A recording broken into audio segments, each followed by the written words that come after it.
안녕하세요 여러분. 오늘의 기사 내용은 중국의 일자녀 정책이 가져온 결과와 미래와 위험한 대출 거래의 귀환입니다. 우선 좋아요 버튼을 누르고 채널 구독 및 알림 설정도 잊지 마세요. 여러분의 관심과 지지가 저희에게 큰 힘이 됩니다. 첫 소식은 중국의 인구 변화와 그 영향에 대해 이야기해 보겠습니다. 월스트리트 저널의 기사 내용을 바탕으로 중국의 일자녀 정책이 가져온 결과와 미래를 논리적으로 분석해 보겠습니다. 40년 전 중국이 일자녀 정책을 시행했을 때 이는 중국 경제의 기적을 더욱 가속화하는 데 큰 역할을 했습니다. 하지만 이제 그 대가를 치르고 있습니다. 중국의 인구 배당금은 이제 빠르게 고갈되고 있으며 이는 중국 경제와 사회에 큰 도전 과제를 안겨주고 있습니다. 일자녀 정책은 1980년에 덩샤오핑이 인구 폭발을 막기 위해 도입한 정책입니다. 당시 덩샤오핑은 우리는 이것을 해야 합니다. 그렇지 않으면 우리 경제가 잘 발전할 수 없습니다. 라고 말했습니다. 이 정책 덕분에 중국의 젊은 인구는 급격히 증가했고 이는 중국이 세계의 공장이 되어 경제를 빠르게 성장시키는 데 큰 도움이 되었습니다. 젊은이들이 적은 자녀를 돌보며 더 많은 시간과 자원을 경제활동에 투입할 수 있었고 이는 중국 경제의 고속 성장으로 이어졌습니다. 하지만 이러한 인구 배당 효과는 오래가지 못했습니다. 2013년까지 중국의 인구 배당 효과는 대부분 소멸되었고 이제는 인구 고령화와 경제 성장 둔화가 서로 악순환을 일으키고 있습니다.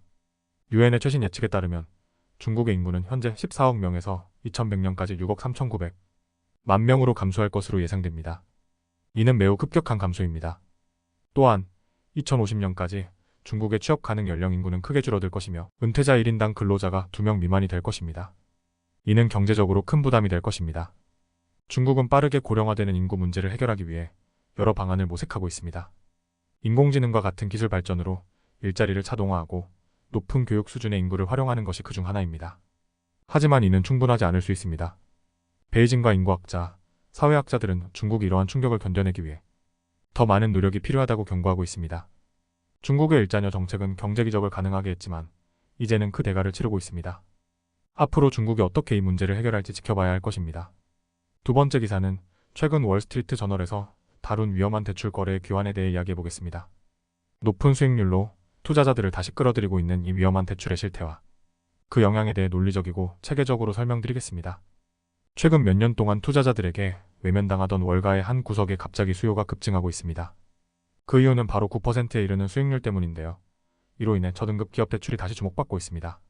지난 2년 동안 높은 금리는 변동, 금리 부채에 크게 의존하는 위험한 기업 차용인들에게 큰 타격을 줄 것으로 예상되었습니다. 하지만 예상과 달리 저등급 기업 대출은 꾸준히 투자 등급 채권을 앞지르며 2021년 이후 처음으로 유입을 끌어들이고 있습니다. 올해 들어 일반 투자자들은 이러한 대출에 초점을 맞춘 뮤추얼 및 거래소, 상장 펀드에 122억 달러를 투자했습니다. 투자자들에게 매력적인 이유는 약 9%의 수익률과 미국 경제가 침체되지 않고 채무 불이행률이 낮은 수준을 유지하고 있기 때문입니다.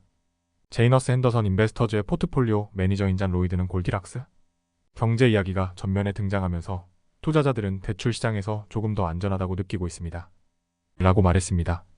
저신용 기업 대출은 위험한 평판을 받고 있는데 이는 사모펀드가 기업을 인수할 때 자금을 조달하는 역할을 하기 때문입니다.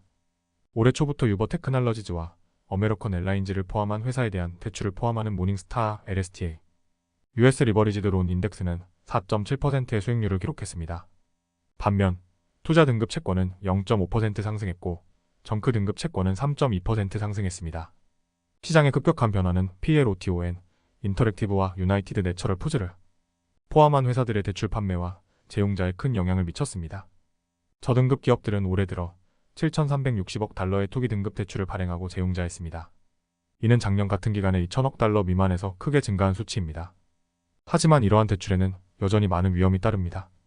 투자자와 분석가들은 연준이 금리를 인하하면 더 낮은 쿠폰을 지급할 수 있고 채무 불이행 위험이 높아질 수 있다고 경고하고 있습니다. 시티그룹의 미국 신용전략 책임자인 마이클 앤더슨은 시장의 평균 품질은 큰 우려사항입니다. 라고 말했습니다.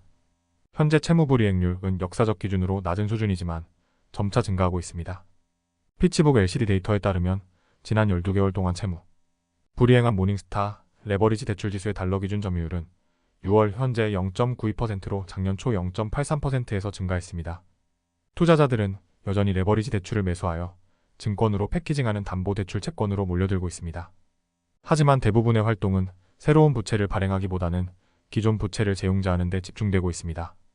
위험한 대출 거래가 다시 부상하면서 높은 수익률로 투자자들을 끌어들이고 있습니다. 하지만 이러한 대출에는 여전히 많은 위험이 따릅니다. 앞으로 이 시장이 어떻게 변화할지 지켜봐야 할 것입니다. 오늘은 여기까지입니다. 다음 영상에서 더 유익하고 흥미로운 내용으로 찾아뵙겠습니다.